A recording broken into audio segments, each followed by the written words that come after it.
All right, ladies and gentlemen, we're back with another Convos with Cruger. And I'm with a special person today. A very dear person to me and my family. And I'm not going to say too much more about it. But the person is Lakennya Hutchinson. Hey. The owner of Beautifully Rooted Locs. And she's a special person. How you doing today? I am doing great. Cold, but I'm good. It's really not that cold. I know. You just cold. I know. But anything for you, Marcus. I appreciate it. Then. Yes. So, how you been doing? How's life? Life is good. A lot of new things happening in life, but life is good. All right. So before we get into the business part of the interview, I always like to have conversation with the people that sit in front of me.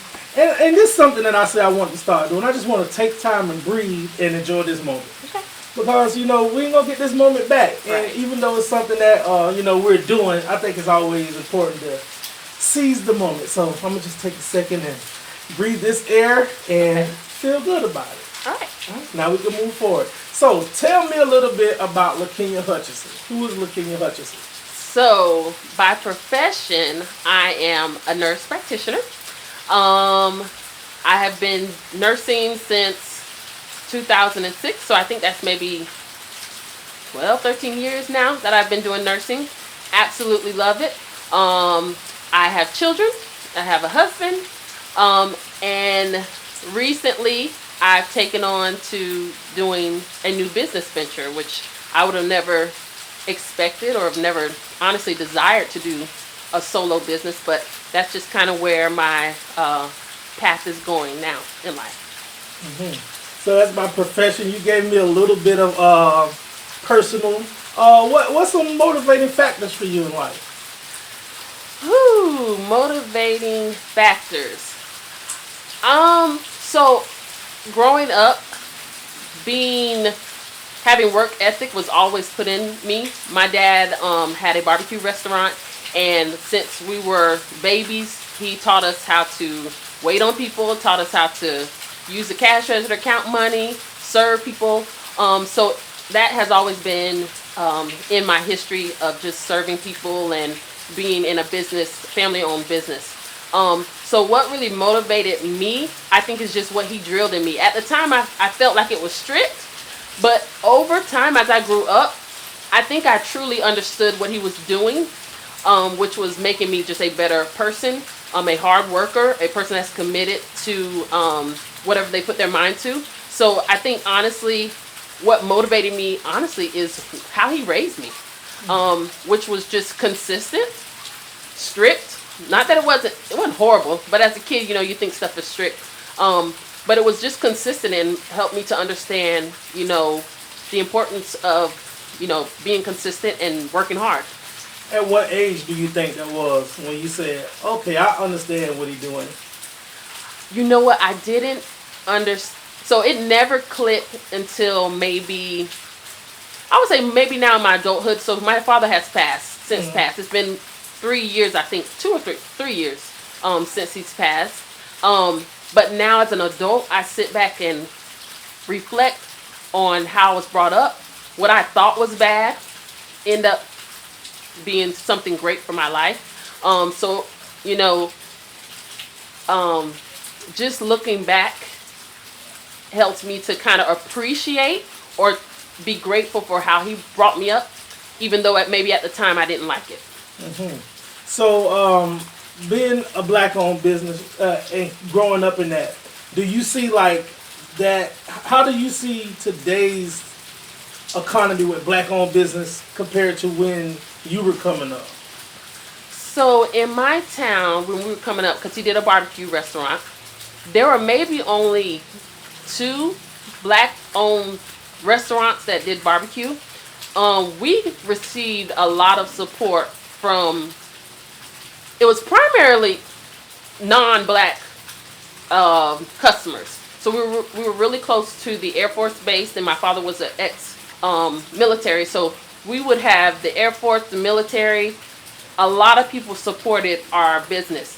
And I can't say back in the day that I even looked at things as being black owned. Mm-hmm. It was just what I knew we did, and we had a lot of customers. So nothing was ever. I don't think I paid attention at that age.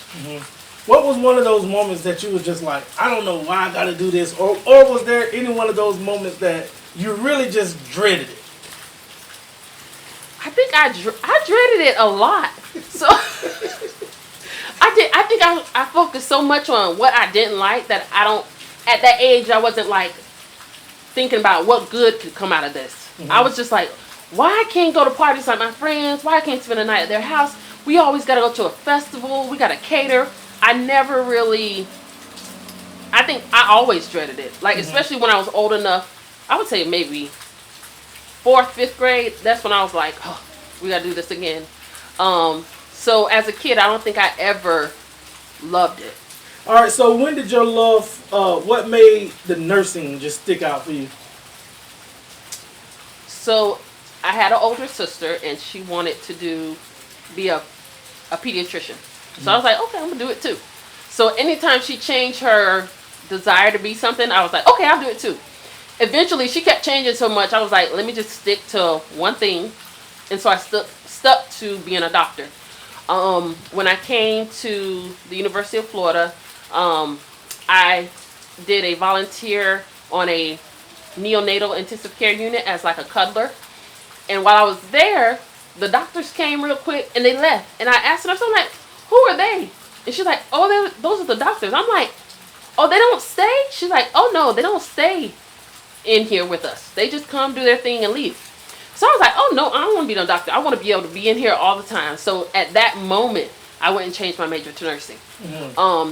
And just because of, I just wanted to be with the patient. I didn't want to just give orders and leave. I wanted to actually be involved in patient care. So you would say that your sister kind of led you to your passion. Would you call nursing a passion? Yes. So everybody wants to help somebody. Usually everybody say, I do it because I want to help people. There's so many different ways to help people. My mom was is a social worker for geriatrics in a nursing home. So she always had love for caring for people. But I knew I wanted to do something medical. I just thought doctor was it because that's what she wanted to be. So I'm like, I want to aspire to be whatever my sister is. But when like I said, when she changed her mind so many times, I was like, well, never mind. I'll just stick with the doctor. And then once I saw the care that was given, I'm like, I totally can do that. So I think it was me witnessing actually what goes on to make me say, yes, this is actually the path I want to go down. Now, being in that, I'm sure you had to see some stuff. So is there anything that almost made you want to quit? So as being a registered nurse and working in the hospital versus being a nurse practitioner and working in a doctor's office, I would say being a nurse on the unit, there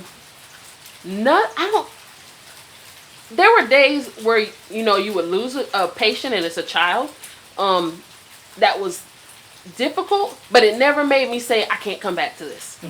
Now, as a nurse practitioner, it's a different feel for me because there's sometimes patients might not be, or parents might not be happy with what I choose to do or how I practice nursing. That sometimes I'm like, I can't do this anymore. But as far as bedside nursing, I loved it. If I could, I would go back to it just because I just love that interaction of caring for children. But overall, would I give up nursing ever? No. No. Have you faced any, some things that made you just look at life different with your profession? So mental health is real. So that once I became a nurse practitioner, seeing how many kids are depressed, are anxious, having all these worries, and they're not even over 16, you're like, I got to make sure my kids are good. Not even my kids, but myself, because even with them getting comfortable with me and trying to work through their issues, it can be a lot. It takes a lot out of me. And so mental health is so important. So that's one of my takeaways is making sure that I'm good, that I'm taking time for myself. I'm going to therapy if I need it. Therapy is well worth it. I know a lot of people run from it, but that's the one thing I would say, mental health is something to, take care of. Now, I pay attention to mental health a lot because I'm around people who talk about mental health. But, like, what are some things that you think people may not necessarily see as mental health that is just, like, so obvious that it's mental health? Many people are in denial. Mm-hmm. So, and I'm just gonna switch just because as far as I'm gonna say black people. Mm-hmm. A lot of my black patients, a lot of the parents won't recognize that they're depressed or anxious, or they'll say, "Oh, they're fine." So they play it down so much that to the point where kids don't get the help they need because the parents will downplay it, or they'll say, "Oh, they're fine." So I find that a lot in the African American community. That they'll say, "I don't want medication. I don't need therapy. I don't want to talk to anyone," because I think sometimes black families, they'll say what happens in the house stays in the house, when that is a poor choice. I get what parents I think are trying to do, but overall the health of your child's mental state is so important. So when I do have black patients, which I treat everybody the same, but I do try to encourage them to get that therapy and counseling if they're not going to do medication, because I know there's always a hesitancy with medication. But I do encourage them to seek more help than myself. A lot of them, because they like how I'm talking to them, they're like, "Oh, I want you to counsel me." I'm like, "No, that is beyond me, but I can help you get to the people you want to." There's no manual being a parent.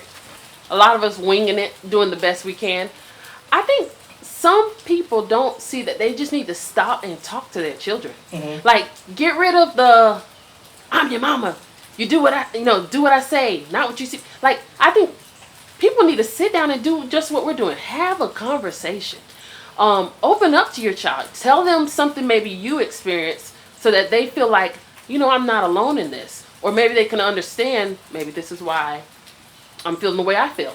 But I think some parents don't understand or realize sometimes your kids don't necessarily need a fix, like for you to fix something. They just want you to hear them. They want to know that my mom hears me, my dad hears me, and I'm not alone. I think a lot of parents we're just going, or we're set in our ways that we don't take a moment to just stop and listen. You don't have to say nothing. Let them admit something they did wrong without jumping down their throat. Say that, "You know what, I did the same thing, but this is what I learned, and this is what I want you to learn." So I think most parents don't take the time to just stop, have a non-judgmental conversation, and allow your child to just talk. And I think that's important because, of course, we do that. Mm-hmm. And it's a lot of stuff we learn. But right. It's a lot of stuff you have to learn about yourself, because it's a lot of stuff that was passed down to us, right, that we just do take it and go back and give it to our kids without recognizing that. So I think that is that's a good observation of something that we should do. And I don't think there's nothing wrong with just talking to your kids. Not at all. Have you had that experience yet? Yeah, so I have. So with my oldest, I have now started asking her, how can I be a better mom to her? Because what she needs is not the same thing what my other two need. So she'll say, "Can you not scream? Can you not talk loud when I'm trying to do my homework?" Because she feels, it makes her feel attacked. So, if it's a math question, I'm like, "You don't see this?" That makes her just go in and be like, "Never mind." Mm-hmm. So me having the guts, so to speak, like I'm afraid to talk to my child, to say, "How can I be a better mom to you?" Is helpful, because I will check with her and say, "How am I doing?" And she'll say, "Oh, you're doing this good," or "I don't like it when you do this." And my husband, I don't know if he's receptive to it yet, but she'll tell me, "Can you tell Daddy not to do this?" Because she wants to tell him, but he hasn't really opened that door for her to have that communication. And I do let him know, listen, they want to talk to you, and they should talk to us. I want them to come to us. So for me, I love it, because now I'm really open to hearing how to be a better mom, because it's not a manual. It's made, I guess it's made to order. Whatever fits that kid, that's what, you're going to do. So it works for me. I like it. And I encourage that, and even with disciplining, we explain more. At least I explain more. So I don't think my kids we don't whoop them like some of them. They're probably a little too old to be just spanked, so to speak. So there's more talking happening. There's more, this is why this is getting taken away. There's more understanding of when you do this, this happens. Which I think it works for them. I think as black people, we ultimately think that ain't right. You know, because your kid asks you a question and you take it as, who are you talking to? Right. I stopped beating my kids. And I think people thought that I was crazy because I'm not beating them no more. Right. And I explained why. And it's a reason why. Right. But I feel like when your kid asks you a question, they asking you a question generally because they don't know. Right. They're not trying to challenge you. Right. It's like, I really want to know why this. I think you know the difference between when they're challenging you and when they're not. Right. All right, so what has been the biggest accomplishment for you as a mother? As a mom, I think just being an example to them. So knowing like they can look at me and be like, "Oh, Mom, you're the best mom ever. Oh, we love you. Oh my goodness, I want to be just like you." You know, when they grow up. So for them to, so to speak, honor or esteem me because they want to be like me. Being a role model for them is probably my best accomplishment, my biggest accomplishment. And getting away from, like you say, things that we did in the past, like, oh, you got to do this, you got to make A's, you got to make B's, you got to make, like, I was an A honor roll student, and my dad didn't take less than that. Like, he was just, like, hard on us. But now, my kids, I'm like, if you make a C, okay. Like, because at the end of the day, a C nurse and an A nurse, we both got the same job. No one's not going to, it's your skill and your work ethic at that point that speaks for you. But my grade of an A or a C is not going to determine if I'm a good nurse or a bad nurse. So I released some of those restrictions that maybe I felt was put on me just to maybe foster a different relationship with my children. But being a role model to them is probably the best thing I could give them to mirror their life after. And how did that affect you, or when did you realize, okay, I can let some of this go and it's just going to build me as a person? I think once the oldest got older, so she's 10, I probably would say third grade, when she became a little more vocal about how she was feeling. I think that's when I realized, okay, I can't parent maybe like my parents did. I have to parent what's best for my children. Not giving up, boundaries, but tailoring it to them, to each child. Okay. Now, we're going to shift a little bit, and we're just going to talk about some things that motivate and inspire you. What are some of those things? Okay, so I want my children to see people like me. I want them to see brown girls like me that can work, that can have a business, that can have her own stuff. Not that I don't need my man. I need my man. But I want them to feel empowered to be able to say, I can do these things. I can be a great whatever and leave that as a blank, whatever they want.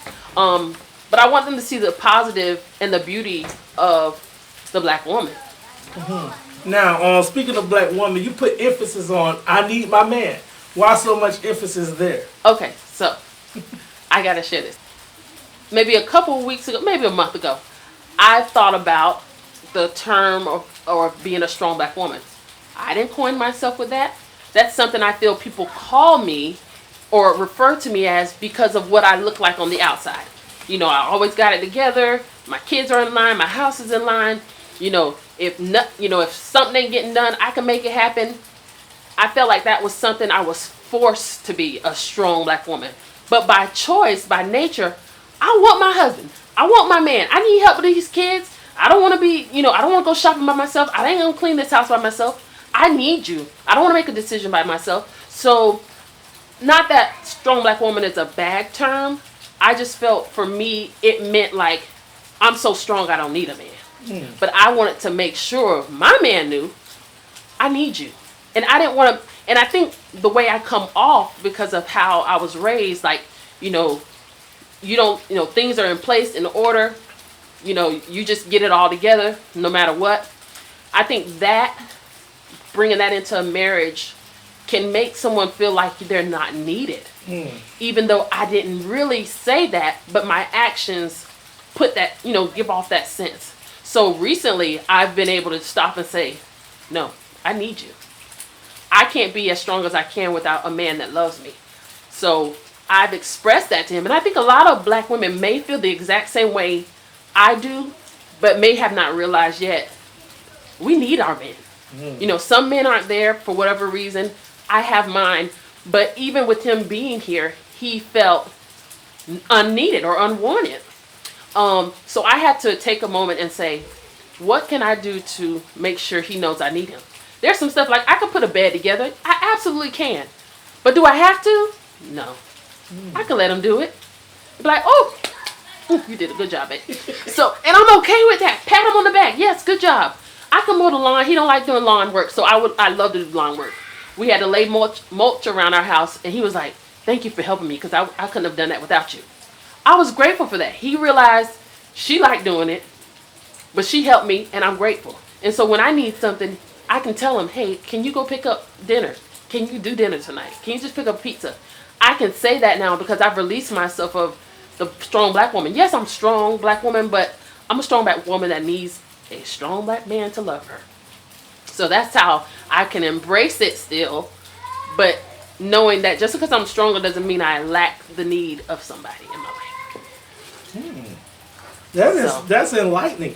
Yes, I think that's an eye-opening experience. Yes, it is. But it's so freeing, like, because I think black women, we carry so much, you know, with history of our men being taken from us, whether it be incarceration, whether it be slavery, where they split the families up, and now this woman has to step into this role of leading, that I think it just was passed down. And it was something that was just, I would say unconsciously, but subconsciously lying that we just didn't realize, like, we've been doing this so long without the man, that when you actually have a man in the home, he still feels like he don't need to be there. So I had to stop and say, oh no. And I'm glad I did. And I'm glad I expressed it. So that it could bring about a change. And have you seen like multiple benefits from it? Or just honey, yes. So, okay. So with me just saying what I need help with. Just me saying, can you please take the girls to the bus stop? Which, he's their dad. He don't mind, but I never asked. I would just do it. Like I would just say, it got to be done. But instead of me saying, can I sleep in today? Can you take them? I now can say that. And he's like, yeah. Homework. Can you please do the homework with them? Yes. Thank you. And I'm like, that's so easy. What I've been doing all this time? Like I've been, you know, shoot myself in the foot. But now I know how to speak up when I need help. If I'm tired, I'm tired. Mama needs to tap out. Okay, cool. And he will say, leave your mama alone. Your mama be back. Like, if I need to go get in my little closet and just hush and get away, I can hear him defending me out there.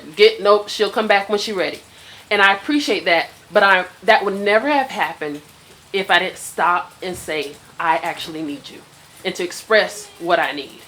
So I encourage women, girl, tell people you need help. There's no weakness in saying you need help. If anything, it makes you stronger. Because then you can take time for yourself.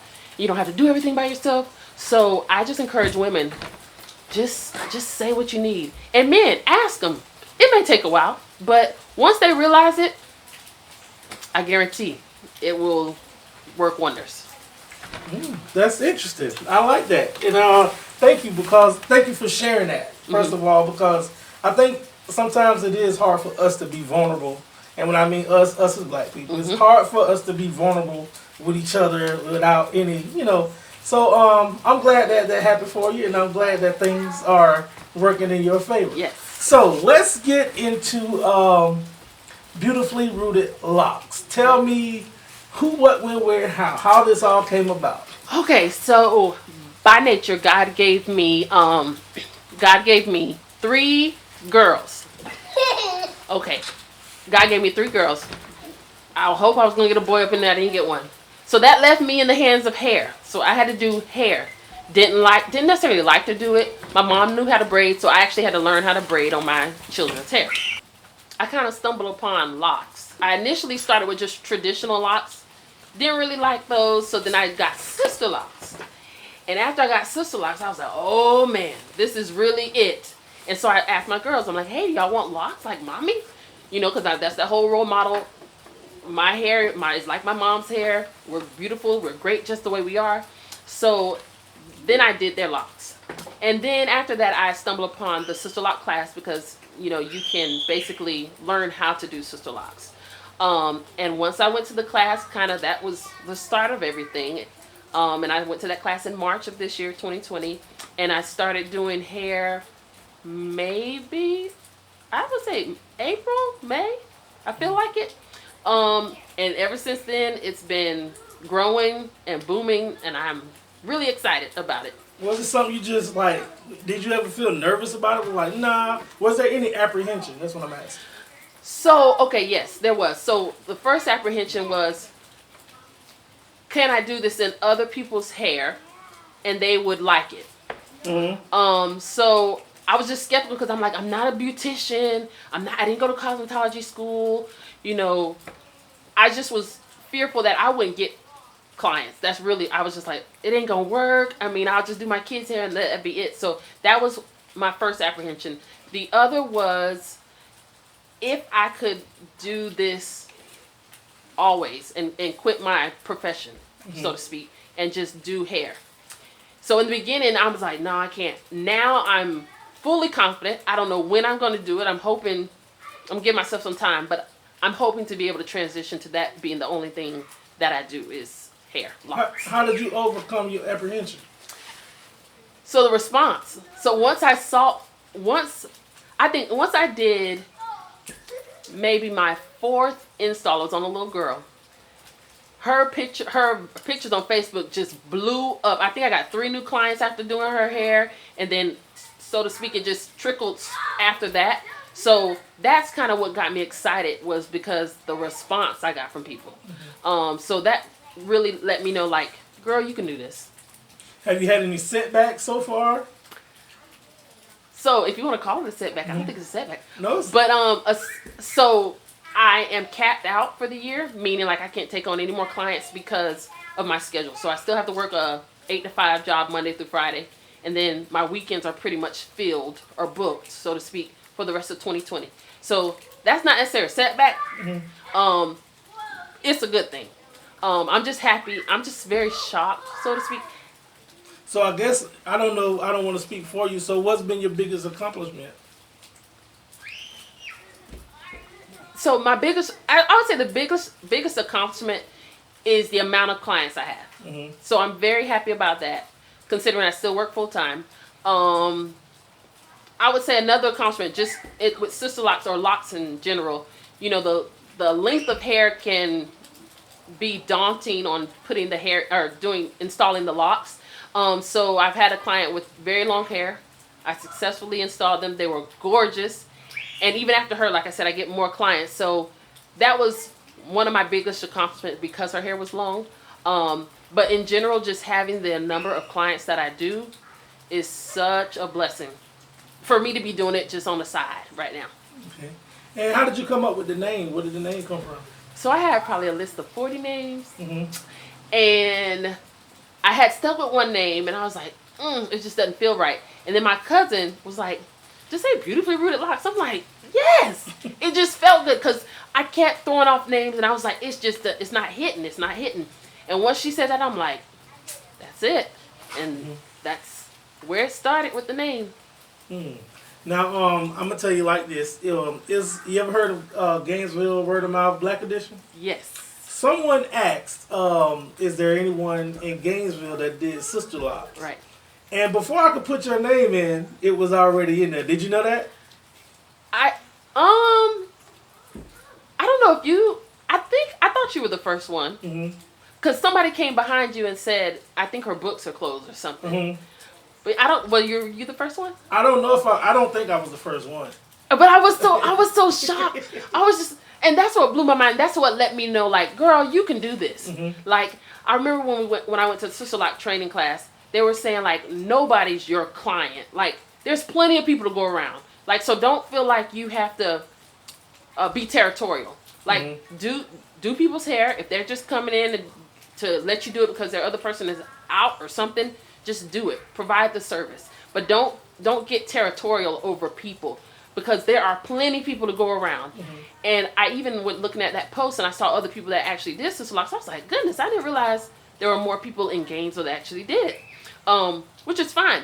But I was just happy to know that there are people out there that's rooting for me, that will send people to me, and the support of it. I was just grateful that people thought highly enough of me to just say, hey, check out my girl.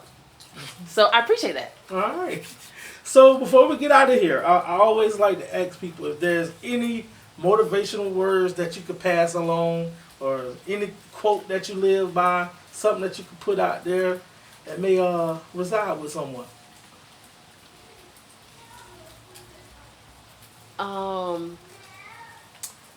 I would say, don't be afraid to try. And it's okay to not be everything to everybody. Know when you need something, speak up when you need something. And it's okay if you can't do everything. It'll be there the next day if somebody else can take care of it. But as to my black women, we are a lot to a lot of people, but sometimes we're not enough to ourselves. So take a moment, take your day. That it's just your day. No one can have that day. It's only devoted to you for you to do what you want to do, not on anybody's terms but your own. So I would just say, it's okay to just take care of yourself. Any last words? Anything else you want to say? I'm so excited. So I can't wait to be able to open my books a little more, to get more clients. But oh yeah, so let me tell you what else I'm excited about. So soon, so right now, Beautifully Rooted Locs, our services. We didn't talk about my services. So the services I provide currently are interlocking services, which is just a certain way that you start locks. So that can be the traditional size locks or interlock, micro locks, which is a smaller lock, and the sister locks, which obviously you see right here. Gorgeous, aren't they? I know. So that's what I provide now. Soon I will be providing more of the faux locks, which I don't really know the name of them. I see people call them butterfly locks, jaw locks, Denise Huxtable looking locks. They look kind of messy, but they're very attractive. So I'm going to be hoping to add that to my services, as well as permanent lock extensions. So be on the lookout for those services, and I hope to meet with you guys soon. And I do children. So if you have children that you're interested in having locks in their hair, all three of my daughters have locks. So it's a fun, easy way for them to embrace how their natural hair works. They don't need chemicals. They don't need to be flat ironed.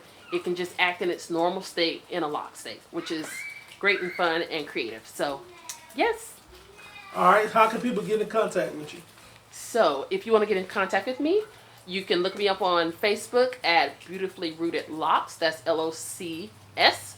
You can also give me a call at 352-448-5514. And if you want to email me, you can just email me at beautifullyrootedlocs@gmail.com. All right. It's been a pleasure talking to you today. I truly enjoyed it. Yeah. All right. Well, and I look forward to you coming back when you get a shop. And yes. I'm ready for it, and I'm looking forward to the future with you. Awesome. Thank you. All right. Thank you. Yes. Bye. Bye. I'm gone. Hey, I'm Lakennya Hutchinson, owner and creator of Beautifully Rooted Locs, and this has been Convos with Cruger. Bye.